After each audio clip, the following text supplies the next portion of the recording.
नहीं है। बट मुझे पूछना है कि गुरुजी क्या अपनी संगत में आते हैं ड्रीम्स में और उनको कोई मैसेज देके जाते हैं? देखिए, गुरुजी नहीं, दुनिया का हर इंसान लोगों के सपनों में आ सकता है और मैसेज दे सकता है। दुनिया का हर इंसान आपके सपने में आ सकता है और आपको मैसेज दे सकता है। लेकिन देखना ये होता है कि जो चीज हमें सपने में दिख रही है, जरूरी नहीं है कि वही आपके सपने में आया हो। फॉर एग्जाम्पल, आप सपने में आपको आपकी माँ दिखी है, चाहे भले से माँ आपकी जिंदा है, चाहे भले से आपकी माँ गुजर गई है, आपको सपने में माँ दिखी है ना, तो इसका मतलब ये होएगा कि आपका जो हकीकी रियल गाइडर है, या जिसकी गाइडेंस हमेशा आपके काम आती है, उस बंदे की तरफ से आपको मैसेज आ रहा है। तो माएँ अमूमन उनमें गिनी जाती हैं। अब बहुत दफ़ा ऐसा होएगा कि सपने में आपकी माँ आएगी और आप सुबह माँ को अगर फ़ोन करके पूछें कि मम्मा क्या आप मेरे सपने में आई थी? आपने मुझे ये नसीहत करी है। वो माँ को नहीं पता होता और माँ कहती नहीं मैंने तो नहीं पता, मैं तो नहीं आई तेरे साथ। जो थिएटर बनता है या जो माहौल बनता है, ये एक इमेजिनरी थिएटर होता है, इमेजिनरी माहौल होता है, और उसी इमेजिनेशन के अंदर कुदरत की तरफ से आपको कुछ चीजें आत्मिक लोक में दिखाई जा रही होती, और उससे एक मैसेज देना मकसद होता है। ये मैसेज असल में खुदा की तरफ से होता है। सपने जितने हैं वो ईश्वर की तरफ से हैं।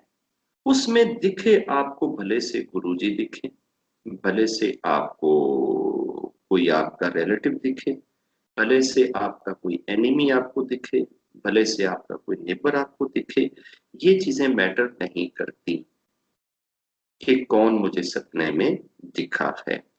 डिपेंड ये करता है कि आपने सपने में देखा क्या है और हुआ क्या है और उसका थिएटर क्या है।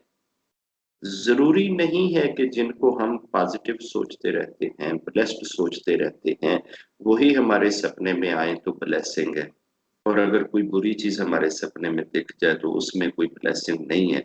या अगर हमारा कोई एनिमी हमें सपने में दिख जाए और उसमें हमारे लिए कोई ब्लेसिंग नहीं है, वो थिएटर से मीनिंग निकलेगा। मीनिंग सिर्फ गुरु जी के आने से नहीं निकल सकता। बात की समझ आ गई? हमारी ये मिसकंसेप्शन है कि हमारे ये तसव्वुर बन गया है कि गुरुजी बस जिसके सपने में आ गए, जो गुरुजी ने बोल दिया वो गुरुजी की तरफ से ही मैसेज है। ऐसा नहीं है। वो मैसेज कोई जरूरी नहीं है कि वो गुरुजी की तरफ से ही हो, और वो कोई जरूरी नहीं है कि आपने जो सपने में देखा है वो गुरुजी ही हो, क्योंकि सपने का कंट्रोल किसी और जगह से होता है। सपने किसी और तरह से आते हैं। सपनों का सारा सिस्टम डिफरेंट है। उसको इस चीज से कोई लेना देना नहीं है। आपको अगर सपने में गुरुजी मिले हैं और वो मैसेज दे रहे हैं, तो आपको तो वो मैसेज माँ भी दे सकती है, बहन भी दे सकती है, भाई भी दे सकता है, कोई पुराना 30 साल का पुराना क्लास फेलो भी आपके सपने में आके आपको मैसेज दे सकता है।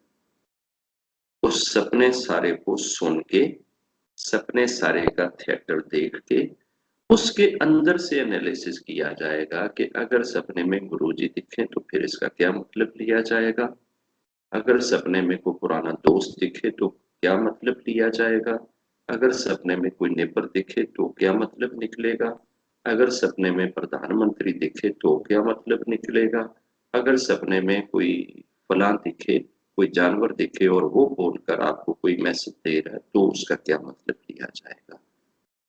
उसका ताल्लुक सपने से होएगा, और ये नहीं है कि सपने में जो आ रहा है उसकी तरफ से आपको कोई मैसेज आ रहा है, ऐसा नहीं।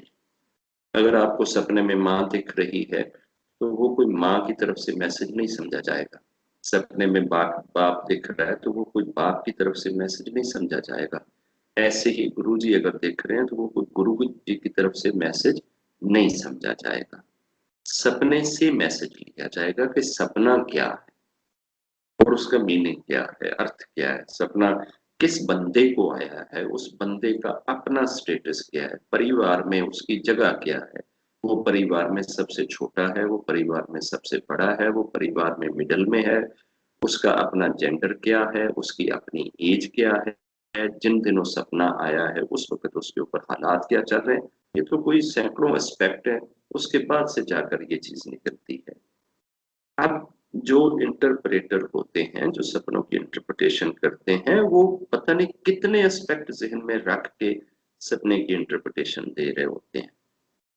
सपने का कोई इस तरह से ताल्लुक नहीं है जिस तरह से हमने ये इंटरप्रिटेशन निकाली है कि खुद ही इंटरप्रेटर बनते हैं, खुद ही उसका मीनिंग निकालते हैं और खुद ही दुनिया के सर पे थोपना शुरू कर देते हैं कि गुरु जी मेरे सपने च आए सी, उन्होंने कहा सी कि इन्हों गुआढ़ियों कह दो गड्डी बेच दो,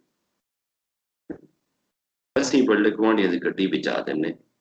ਜੇ ਉਹ ਵਿਚਾਰੇ ਕਿਤੇ ਨਾ ਵੇਚਣ, ਕਿਤੇ ਟਾਇਰ ਪੈਂਚਰ ਹੋ ਗਿਆ ਤੇ ਫਿਰ ਅਸੀਂ ਕਹਿੰਦੇ ਦੇਖਿਆ ਗੁਰੂ ਜੀ ਨੇ ਕਿਹਾ ਸੀ, ਉਹਨਾਂ ਨੇ ਮੈਸੇਜ ਦਿੱਤਾ ਵੀ ਸੀ ਤੇ ਇਹਨਾਂ ਨੇ ਉਹ मैसेज ਮੰਨਿਆ नहीं सी।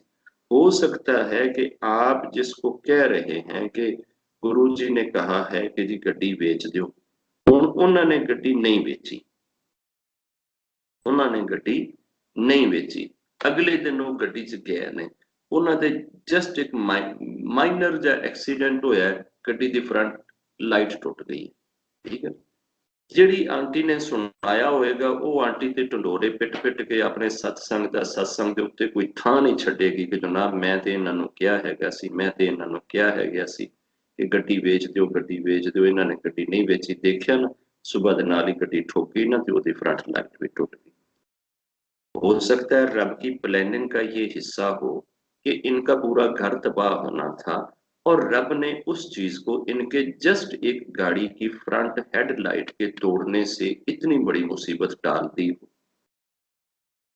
अब आप उस इतनी बड़ी मुसीबत के टलने की रब की प्लानिंग को चैलेंज करके अपने सर पे ले रहे होते हैं कि ऐ ते मैं क्या सी, ऐ ते गुरु जी ने क्या सी, इन्होंने इंज नहीं मान के ते इंज कीता है।